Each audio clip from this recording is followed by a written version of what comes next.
official news now. RBI's Deputy Governor Viral Acharya has called it quits this 6 months before officially his term was set to end. Remember, this would be, of course, the second top-level exit after Governor Urjit Patel, who held the Monetary Policy Department under Governor Raghuram Rajan, left in a huff over serious differences on the bank's independence. So I think this exit is certainly going to once again bring up all of that turmoil with respect to the independence of the central bank. Additionally, do remember that Viral Acharya had joined the RBI as a deputy governor in Jan 2017.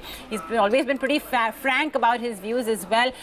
He did surprise the market, I think in October last year, when he made his views public on differences between the RBI and the government. Additionally, Nomura has also said that his exit is something that, does come in as not a complete surprise. But it's interesting to note that they do believe that this was the last voice of this was the last hawkish voice that was in the MPC. He did have a tone of hawkishness in his commentary, while most of the other members of the panel, members of the committee, did go for rate cuts. Viral Acharya, of course, was that lone, I think, almost lone, hawkish voice in the Monetary Policy Committee. I think Ishita Guha joins us now. And Ishita, it's now official. It's come out on the RBI website. Viral Acharya, just 6 months before his term has ended, has called it quits. Would this once again bring up the entire topic of independence of central bank, among many other things?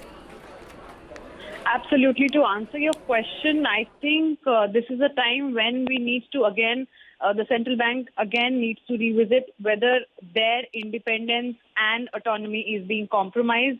In fact, Viral Acharya last year in October had reiterated the fact, with the backing of the then Governor Urjit Patel, that the autonomy is necessary for a country's financial stability. Autonomy of the Reserve Bank should not be compromised.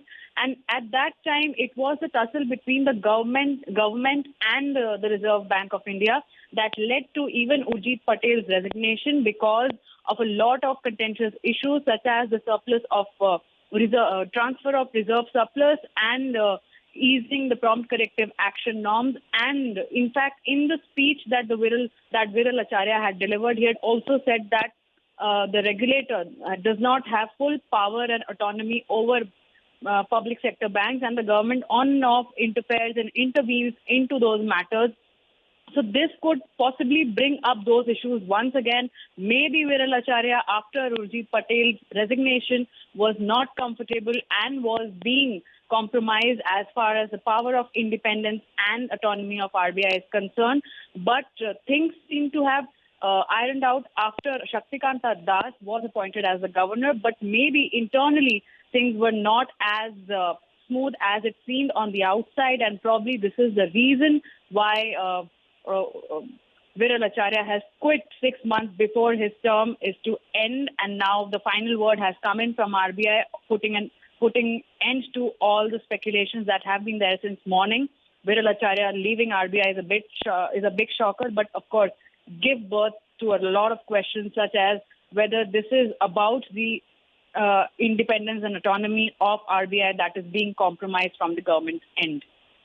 You mentioned that, after Urjit Patel came, maybe the dust may have settled, but I would say perhaps it was an uneasy settlement, because I think after the last three odd monetary policy decisions, two of them, Viral Acharya did have a different opinion. Maithili Bustarmath and I think Madan Sabnavis as well is joining us now on the show. Thank you, both of you, for joining in. Maithili, I'm going to get in your view first.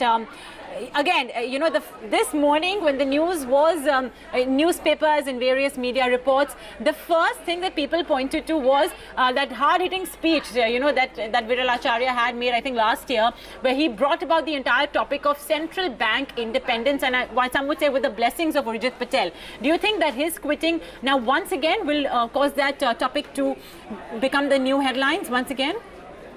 No, I do not think so, because ever since he made that speech, and particularly after Urjit Patel quit, it was almost a given that Viral Acharya would follow. But when Shaktikanta Das took over, and there was a speculation that Viral Acharya would quit as well, in the initial days, it did seem to have, the dust seemed to have settled, and they seemed to have bought some kind of a peace pipe, as it were. But clearly things were not as they seemed on the surface. as the reporter has mentioned. And the fact also remains that he just has another 6 months into his term. So perhaps Viral Acharya realized there are two possibilities that perhaps played in his mind. One, that the possibility of getting his extension was virtually non-existent. Number one. Number two, it also coincides with the start of the new academic year in the U.S. So both these factors put together, I presume he must have now realized that it's better to go right now when he can, quit rather than have an extension denied to him. But I do not think the issue of the central bank independence would really arise again. And I do not think the heavens will fall because deputy governors come and go. And now that we have the interest rate policy setting done by the MPC, and the deputy governor in charge of the monetary policy department is only one of the 6 members, unlike earlier when he and the governor virtually decided the interest rate policy between themselves, I do not think it would create too much of a ruckus. Of course, it's never very good when a senior person quits. But having said that, I think this is par for the course, and it is good if two people have such a difference of opinion that they really cannot pull along together. It is better that one person quits, and obviously in this case it is a deputy governor. But I do not think too much should be read into it. He only had another 6 months to go, and he clearly was intending to go back because it was not as if he had quit the job in New York and come to India. One last point: I think the experiment of this present government, or rather the earlier government, the earlier avatar of this government, clearly shows that the experiment with NRI economists is not necessarily a great success. We do need to have people who are rooted in the Indian system to understand and work successfully in the Indian scenario.